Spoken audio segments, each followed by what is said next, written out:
caso con una americana, no tendría que volver a Rusia. ¿Quieres que sea tu mujercita? Va, en serio. 3 quilates. ¿Qué tal, 4 o 5 o 6? Te doy 2 semanas, zorra.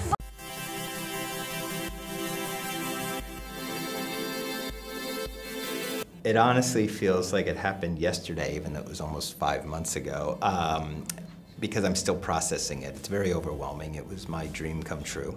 So, but yeah, I've started to think about how it applies to my career and what the future looks like. And to tell you the truth, I think the greatest thing that will come from it will be it'll allow me to continue to make these sort of movies the way I want to make them.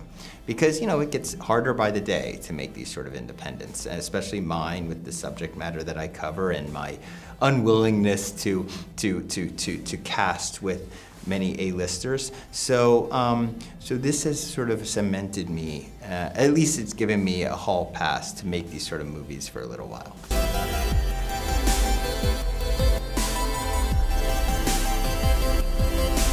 It certainly seems like it's headed there. I thought it was going to be a more divisive film because of the subject matter. But it seems like it's getting a real universal love. It's very nice, and I agree with you about there is a trend to, just in general, of like an appreciation of, you know, of more overt comedies. You know, I think there used to be a shying away from that and saying, oh, that's not a serious film if there's too much humor in it. But if the humor is done right, like Ruben Östlund's, you know, Triangle of Sadness, yeah, I think it can be, that is starting to be celebrated.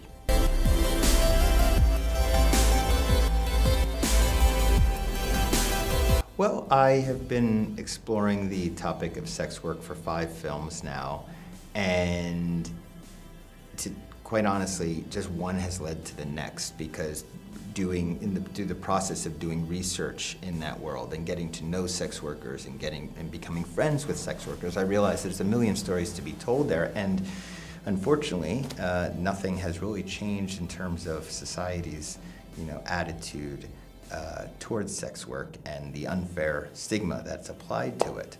And hopefully these films, you know, one at a time in a small way, can help chip away at that stigma by presenting, you know, fully fleshed out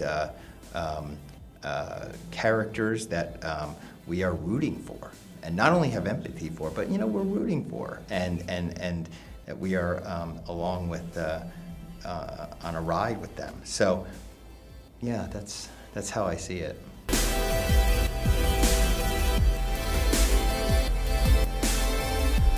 Yeah, you know, the movie is about sex work, so I didn't want to shy away in any way from the sex. I wanted to show it, but I also knew I didn't have to, you know, I could get the point across in very little time. You know, I didn't need to dwell on it.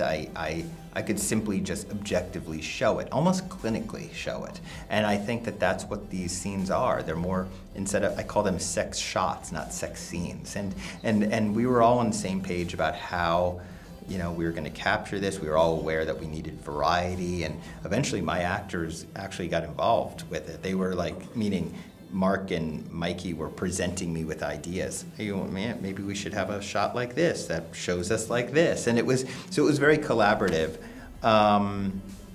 Yeah, and they were, quite honestly, they were easy to shoot. I don't want to say, because it was actually the easiest part of the movie to shoot, because it was, again, very planned, very choreographed. 1, 2, 3. We knew we only needed a few seconds. Moving on. It was the other stuff. It was the drama. It was the set pieces, like, you know, the home invasion. That stuff was way more challenging. Yeah.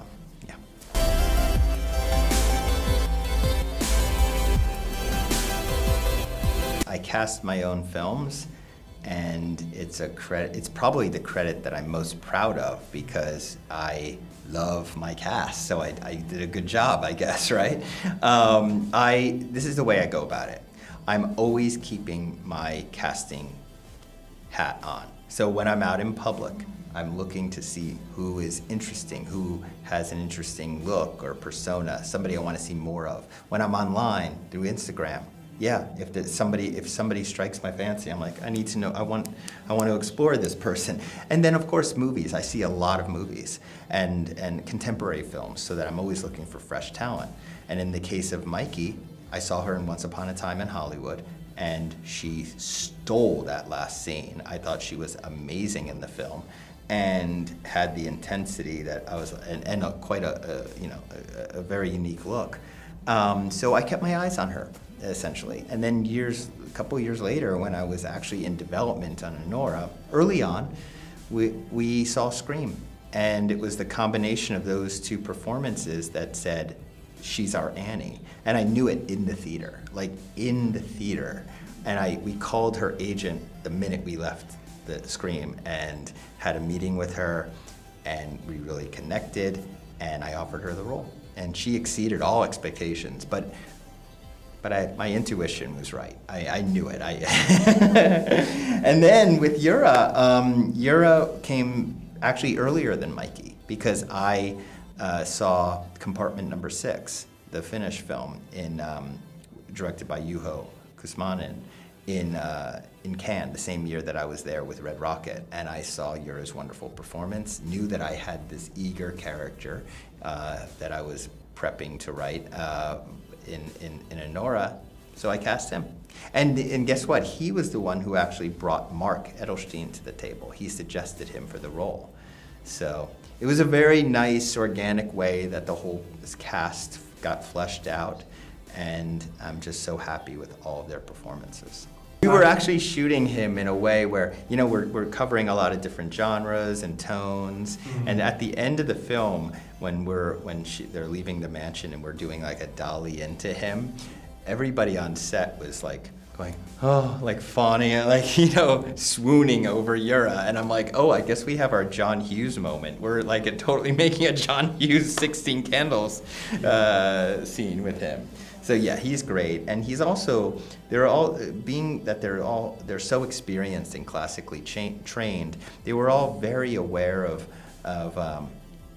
the craft of filmmaking, which made my life so much easier. Knowing to give me, the continuity was always on. They were aware of how they were being photographed. They were giving me lots of ideas. Yura, even the character traits helped me flesh out Igor a little bit more. Yura was doing stuff like shoving the hamburger in his mouth during the diner scene. That wasn't scripted. It was his idea. He's like, I'm gonna play this whole scene shoving food in my mouth. It's just wonderful to see an actor of that caliber really engage with this storytelling too.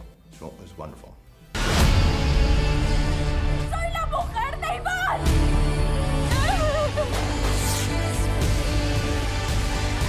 Me gusta Anora. Es un buen nombre.